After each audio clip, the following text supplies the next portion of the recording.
Okay. మీలాగా young writers ఎవరైనా రావాలి, ముందుకు చేయాలి అనుకుంటే వాళ్ళకి మీరిచ్చే సజెషన్స్ ఏంటి? So first thing is that నమ్మకం డెఫినెట్లీ. మీరు ఇది చేయగలరా అని క్వశ్చన్ మార్క్ వచ్చిన రోజు యుల్ లూజ్ ఇట్. అలా రాకుండా ఫెయిల్యూర్ అనేది అందరికీ వస్తుంది.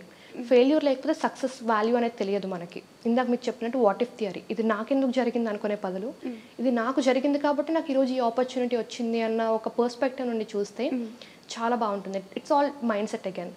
And coming back to the suggestions for young writers is that మీరు రాయండి. బెస్ట్ అవుట్కమ్ వస్తుందా, లేదంటే ఎలా వస్తుంది, పీపుల్ అసలు కొంటారా, మనుషులు కొనేవాళ్ళు ఉన్నారా అన్న ఒక నెగిటివ్ థాట్స్ కాకుండా how can you put your self. ఇప్పుడు బుక్ రాస్తున్నామంటే మనలో ఉన్న క్వాలిటీస్తోనే కదండి రాసేది మనం. మీ క్వాలిటీస్ తోటి కానీ లేదంటే మీకు వచ్చిన పరిజ్ఞానంలో కానీ రాయండి.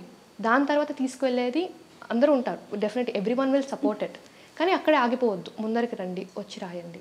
మీకు రైటర్స్‌లో ఎవరైనా కాంపిటీషన్ అరే వీళ్ళతోని నేను కాంపిటీట్ అవుతానా, అవ్వనా అలాంటి భయాలు లేకపోతే వీళ్ళు నా కాంపిటీటర్ అని ఎవరైనా ఉన్నారా? కాంపిటీషన్ అనేది డెఫినెట్లీ నేను ఒక విషయం చాలా గట్టిగా నమ్ముతానండి.